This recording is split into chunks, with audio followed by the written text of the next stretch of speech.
जय हिंद फ्रेंड्स, मैं Rajiv Kumar master classes में आप लोगों का तहे दिल से स्वागत करता हूं। और आज हम एक नया टॉपिक शुरू करने जा रहे हैं, जिस टॉपिक का नाम है डायरेक्ट एंड इनडायरेक्ट स्पीच। तो देखेंगे डायरेक्ट इनडायरेक्ट स्पीच को हम सही तरीके से यहाँ पे डिस्क्राइब करेंगे और पीछे का जो भी मैंने ट्रांसलेशन के जो भी पार्ट्स कंप्लीट किए हैं, अर्थात टेंस कंप्लीट किए हैं, उन टेंसों का पूरा खेल डायरेक्ट एंड इनडायरेक्ट में है। कहा भी गया कि while grammar is the depend of the translation, पूरी की पूरी जो ग्रामर है वो ट्रांसलेशन पे डिपेंड करती है, ठीक है, निर्भर है। यानी कि सारे जो सेंटेंस दिए जाएंगे वो टेंस से ही संबंधित होंगे। अगर आपको टेंस नहीं आते हैं तो डायरेक्ट इनडायरेक्ट आपको पढ़ना बिल्कुल समझ नहीं आएगा। तो देखेंगे डायरेक्ट एंड इनडायरेक्ट स्पीच, ठीक है। यहाँ स्पीच ये लिखा है, इसको नरेशन भी बोला जाता है। ऐसे हम कह सकते हैं कि डायरेक्ट एंड इनडायरेक्ट नरेशन, ठीक है, नरेशन भी कह सकते हैं। आप देखेंगे डायरेक्ट स्पीच होता क्या है। मेन पॉइंट यहाँ पे ये है कि सबसे पहले समझना है कि डायरेक्ट स्पीच क्या होता है, तभी तो आगे का प्रोसेस आप सही तरीके से समझ पाएंगे। तो देखेंगे डायरेक्ट स्पीच, जब वक्ता वो होता है स्पीकर, ठीक है, बोलने वाला। जब वक्ता के कथन को ज्यों का त्यों, जब वक्ता के कथन का ज्यों का त्यों हूबहू व्यक्त किया जाए, ठीक है, जैसे वक्ता बोलता है, बोलने वाला व्यक्ति जो शब्द बोल रहा है उसके शब्दों का जैसे के तैसे व्यक्त किया जाए, अर्थात बोला जाए, तो डायरेक्ट स्पीच के अंतर्गत वो आता है, अर्थात डायरेक्ट स्पीच कहा जाता है। इनडायरेक्ट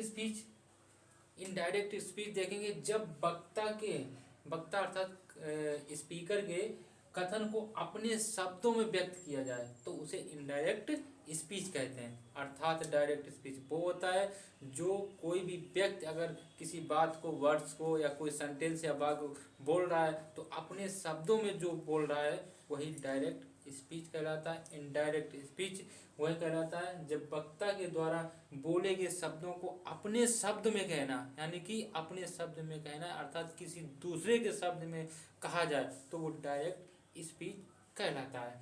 अब यहाँ पे देखेंगे एग्जाम्पल मैंने रखा है कि she said to me comma inverted comma, तो कोई हल्का सा कामा यहाँ पे लगा है, ये कामा और inverted comma, I am going to Jaipur, inverted comma close. तो देखेंगे ये सेंटेंस दो पार्टों में बांटा गया है। सबसे पहले ही सेड टू मी एक पार्ट हुआ, दूसरा पार्ट ही है, ठीक है, I am going to Kanpur, ठीक है। मैंने कहा था इज एम आर, ठीक है, जिस नाउन या प्रोनाउन के साथ में लगा होता है, अर्थात जो इज एम आर जो हेल्पिंग वर्ब होती है वो प्रेजेंट कंटिन्यूअस टेंस की होती है, तो देखेंगे इसमें एम लगा हुआ है, ठीक है।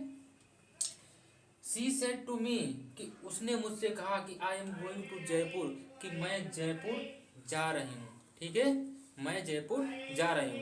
किसी भी व्यक्ति, यानी कि यहाँ पे ये प्रोनाउन है, मैं कह दूँ कि सी सेड टू मी, उसने कहा कि मैं कानपुर जा रही हूँ। कोई एक यहाँ पे एक लड़की है वो कह रही है कि मैं जयपुर जा रही हूँ, ठीक है, अर्थात वक्ता के द्वारा। ये यहाँ पे जो सी है ये एक लड़की है, वक्ता है, स्पीकर है, वो अपने शब्दों को रख रही है कि उसने कहा कि मैं जयपुर जा रही हूँ, ये एक वक्ता है, ठीक है। इसके बाद देखेंगे सी टोल्ड मी कि उसने, अब इसको कन्वर्ट करेंगे यानी कि इनडायरेक्ट में बनाया, she said to me, said to को यहाँ पे चेंज किया गया टोल्ड में, ये आगे मैं बताऊंगा, अभी बिल्कुल बेसिक तरीके से मैं आगे बात कर रहा हूँ। He said to me, said को चेंज किया टोल्ड में, और इसके बाद मी, फिर इसके बाद में जब डायरेक्ट से इनडायरेक्ट सेंटेंस बनाया जाता है तो कंजक्शन यानी कि असेर्टिव में दैट लगता है, तो यहाँ पे कंजक्शन के रूप में दैट लगा है। फिर देखेंगे she was going to Jaipur, ठीक है, एक फार्मूला होता है 123/सन, ठीक है। इसका मतलब है वन का मतलब है फर्स्ट पर्सन को सब्जेक्ट के अनुसार, यस पास सब्जेक्ट, फर्स्ट पर्सन को सब्जेक्ट के अनुसार, सेकेंड पर्सन को ऑब्जेक्ट के अनुसार, थर्ड पर्सन को नो चेंज, यानी कि थर्ड पर्सन को बिल्कुल चेंज नहीं करते हैं। अब यहाँ पे देखेंगे, मैंने बताया आगे वाले वीडियो में बता चुका हूँ कि जो ही सी इट दे ये होते हैं थर्ड पर्सन के अंतर्गत आते हैं, और आई और बी फर्स्ट पर्सन, और यू जो है सेकेंड पर्सन के अंतर्गत आता है। तो यहाँ पे देखेंगे फर्स्ट पर्सन में आई दिया गया, आई को सब्जेक्ट के अनुसार चेंज करेंगे तो यहाँ पे सी आ जाएगा। ठीक है, सेंटेंस ये है present continuous tense, present continuous tense को चेंज करेंगे पास्ट कंटिन्यूअस, तो सी के साथ में बाज लगा। फिर इसके बाद गोइंग टू जयपुर, ये बिल्कुल कंप्लीट हो गया। अब यहाँ पे समझने वाली बात है कि ऊपर वाला जो पूरा सेंटेंस दिया गया वो डायरेक्ट स्पीच में दिया गया। ठीक है, डायरेक्ट स्पीच में दिया गया।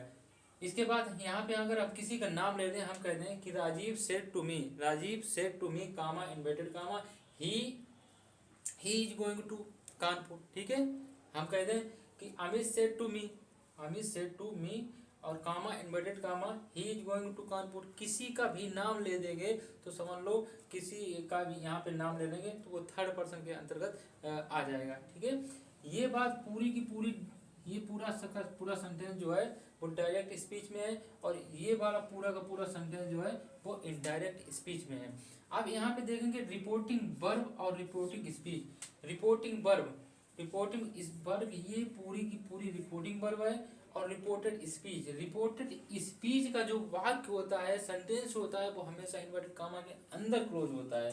ठीक है, अब आगे देखेंगे डायरेक्ट स्पीच में वक्ता, कुछ इंपॉर्टेंट पॉइंट है। डायरेक्ट स्पीच में वक्ता के कथन को इन्वर्टेड कामा के अंदर रखा जाता है। हाँ, जो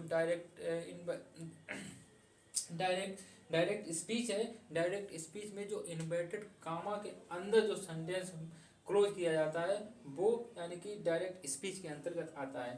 रिपोर्टिंग वर्ब के पश्चात कामा लगाते हैं। रिपोर्टिंग वर्ब ये पूरी की पूरी ये रिपोर्टिंग वर्ब दी गई है। ठीक है, ये बताया मैंने। रिपोर्टिंग वर्ब जैसे रिपोर्टिंग वर्ब कंप्लीट होती है उसके ठीक बाद में इन्वर्टेड कामा ये लगता है। ठीक है, यहाँ पे देखेंगे इन्वर्टेड कामा के अंदर का प्रथम भाग कैपिटल लेटर में लिखते हैं। जो इन्वर्टेड कामा के अंदर का जो पहला मतलब वर्ड्स जो आता है उसको हमेशा कैपिटल लेटर में लिखा जाता है। जैसे मैं यहाँ पे सेंटेंस में लिख रहा हूँ कि Manish said to me I am your fast friend. ठीक है, तो यहाँ पे देखेंगे कि ये रिपोर्टिंग वर्ब पूरी है और ये रिपोर्टेड स्पीच है। रिपोर्टेड स्पीच का सेंटेंस हमेशा इन्वर्टेड कामा के अंदर क्लोज होता है, और रिपोर्टिंग वर्ब का जो सेंटेंस होता है तो उसके बाद में कामा लगा होता है। इसको कंप्लीट करेंगे। सेज टू को हमेशा टेल्स में चेंज किया जाता है। Manish tells me. फिर इसके बाद देखेंगे हमेशा असर्टिव में कंजक्शन दैट लगता है। फिर इसके बाद आई को चेंज किया सब्जेक्ट के अनुसार ही, और इसके बाद में देखेंगे जब रिपोर्टिंग वर्ब प्रेजेंट टेंस या फ्यूचर टेंस की हो तो रिपोर्टेड स्पीच का वाक्य नो चेंज यानी कि बदला नहीं जाता है, तो इसलिए ज्यों का त्यों रहेगा। तो यहाँ पे इसको चेंज किया, ही को सी में ही को सब्जेक्ट के अनुसार चेंज किया, ही आया, और ही के साथ में इज, और इसके बाद में योर को चेंज किया ऑब्जेक्ट के अनुसार, तो यहाँ पे आया माई। अब फास्ट फ्रेंड हो गया। ठीक है, Manish tells me that he is my fast friend, complete. इसके बाद टाइप्स ऑफ सेंटेंस की डायरेक्ट से इनडायरेक्ट स्पीच में सेंटेंस को कितने प्रकार से बनाया जाएगा ये देखना बहुत ही जरूरी है। तो देखेंगे यहाँ पे पहले दिया गया असर्टिव सेंटेंस। क्या दिया गया? Assertive sentence. असर्टिव सेंटेंस में डायरेक्ट से इनडायरेक्ट बनाएंगे। फिर इसके बाद दिया गया इंट्रोगेटिव सेंटेंस। इंट्रोगेटिव सेंटेंस में डायरेक्ट से इनडायरेक्ट बनेगा। इसके बाद इंपरेटिव सेंटेंस, ऑप्टेटिव सेंटेंस और एक्सक्लेमेटिव सेंटेंस, अर्थात 5 प्रकार से डायरेक्ट से इनडायरेक्ट सेंटेंस को बनाया जाएगा, कंप्लीट किया जाएगा। तो दोस्तों मैं आप लोगों से यही कहना चाहूँगा कि आप लोग बढ़िया तरीके से ट्रांसलेशन को अर्थात टेंस को कंप्लीट करिए। पूरा ट्रांसलेशन अर्थात पूरा टेंस मैंने भी अपने मास्टर क्लासेस 99 चैनल पर अपलोड कर रखा है, उसको देखिए और सही तरह से कंप्लीट करिए। ये बिल्कुल बेसिक नियम थे जो मैंने आप लोगों को बताए। और कल यानी कि इसका जो नेक्स्ट पार्ट अपलोड करूँगा उसके कुछ नियम, बेसिक नियम कि किस टेंस को किस में चेंज करते हैं। इसके बाद में सेज टू और सेड टू को किस में चेंज करते हैं। ठीक है, इस तरीके से पूरा A to Z मैं नियम पूरा बताऊंगा। और फिर जो है मैं एक सिंपल पार्ट से यानी कि A to Z से इसको बिल्कुल शुरू करूंगा और एकदम बिल्कुल बेसिक लेवल से आप लोगों को पढ़ाऊंगा। आप लोग चैनल को इसी तरह से ग्रोथ करवाते रहिएगा और आने वाले समय में मैं और भी कई तरीके से इसमें बदलाव करूंगा। बस आप लोगों के सपोर्ट की ज़रूरत है, आप लोगों के प्यार की ज़रूरत है। आप लोग इसी तरह से चैनल को ग्रोथ करवाइए और वीडियो को लाइक करिए और इसके बाद में चैनल को सब्सक्राइब भी करवाइए ताकि जल्दी से जल्दी 1000 सब्सक्राइब पूरे हों और मैं लाइव आके पढ़ा सकूँ। धन्यवाद।